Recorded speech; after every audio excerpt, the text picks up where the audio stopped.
You would probably rather let a stranger read your text messages than let them freely scroll through your Spotify history. Think about it.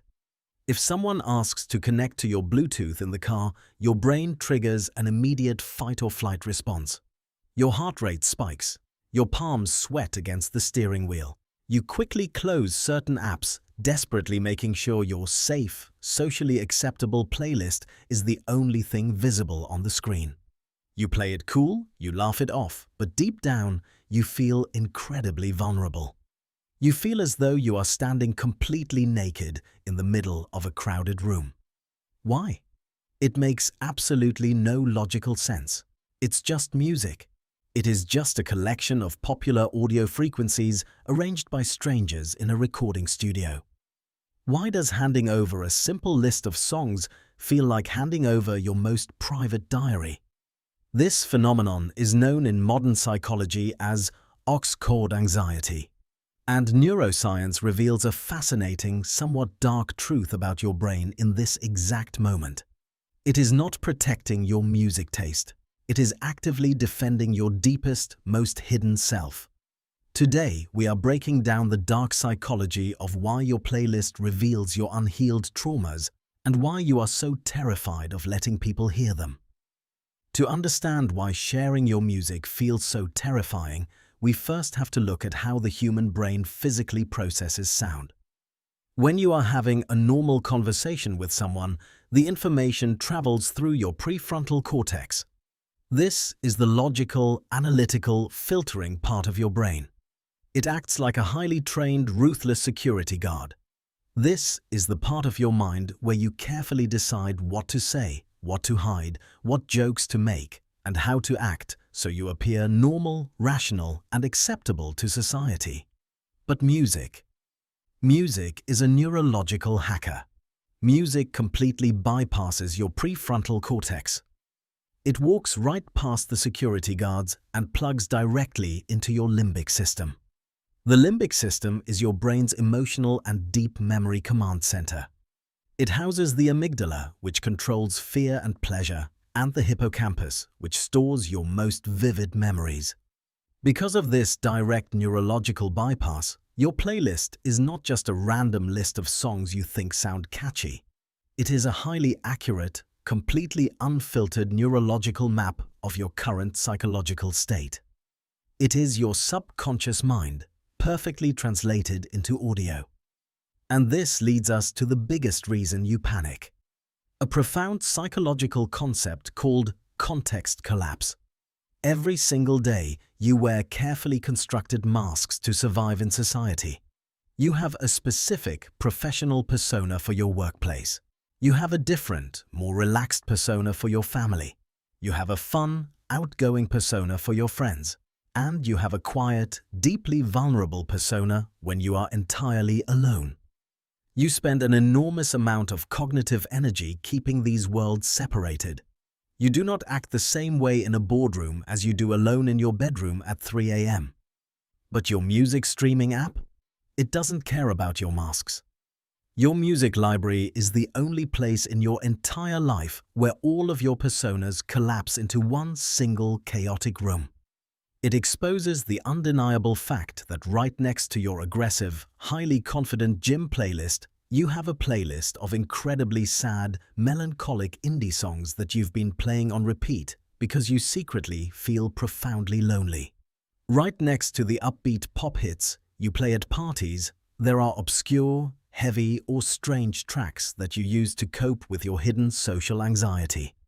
When someone is scrolling through your phone, they are looking directly beneath your social armor. They are seeing the blueprint of your mind. You don't feel exposed because they might judge your taste in bass drops or guitar solos. You feel exposed because they are judging you. But the rabbit hole goes even deeper. To truly understand this fear, we have to travel back in time, straight into your childhood. Have you ever wondered why you are so fiercely, almost irrationally protective of the music you listened to when you were 14, 15, or 16 years old? Why do those specific songs still give you goosebumps decades later? Neurologists have found that between the ages of 13 and 24, our brains experience something called a neural lock. During these formative years, your brain is incredibly plastic. You are figuring out who you are. You are experiencing your first devastating heartbreak, your first rebellion against authority, your first terrifying existential crisis.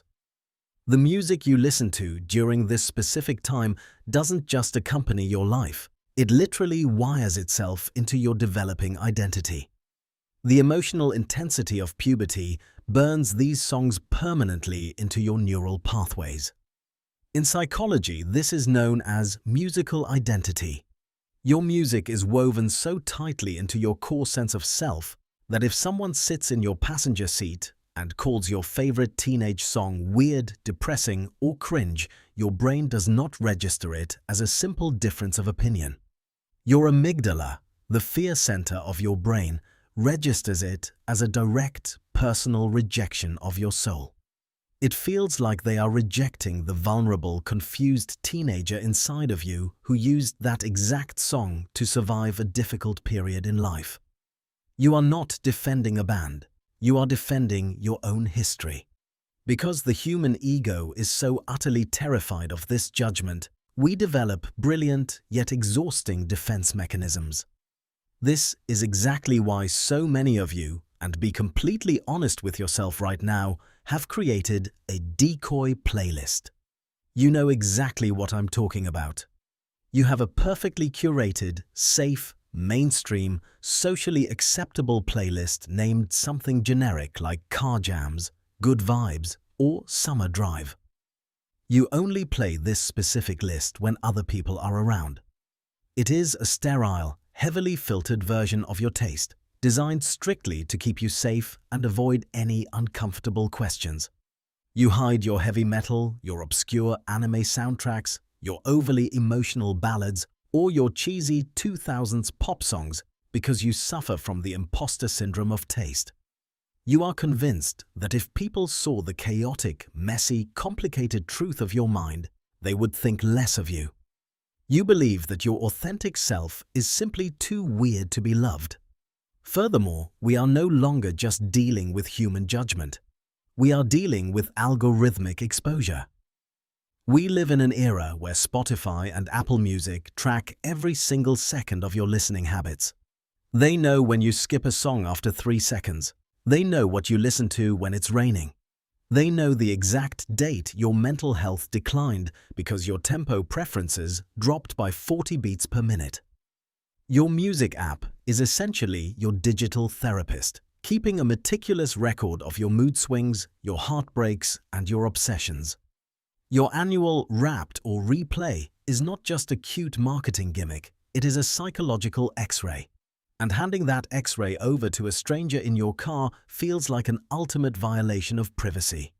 You realize, in that split second, that your playlist knows you better than your own mother does. But here is the beautiful, brutal truth that psychology teaches us about this exact fear. Genuine human connection requires vulnerability. You cannot be truly loved by someone if you only ever show them your safe playlist. The deep, chronic exhaustion you feel in modern relationships often comes from the constant, never-ending curation of your image. You feel lonely even when surrounded by friends because you are always performing. You are exhausted from holding the mask up. If you want to be truly understood, if you want to find your actual tribe in this world, you must let people hear your weird, embarrassing, overly emotional soundtrack. The people who actually belong in your life will not judge your 2 a.m. sadness playlist. They won't mock your strange hyper-pop obsession or your nostalgic 90s boy band tracks. They will listen to it, they will look at you, and they will understand you on a level that words can never achieve. Stop apologizing for your music. Stop rushing to skip the song when a weird track comes on shuffle. Stop creating fake versions of yourself just to keep the peace in the passenger seat. Your music library is the rawest, most authentic, and most beautiful version of exactly who you are. Embrace the chaos. Let the song play. If this video finally explained exactly why you panic when someone touches your radio and helped lift that heavy weight of judgment off your shoulders, hit the subscribe button. On this channel, we don't just talk about random facts. We decode the hidden mechanics of your mind, destroy the lies society tells you, and help you understand the PE.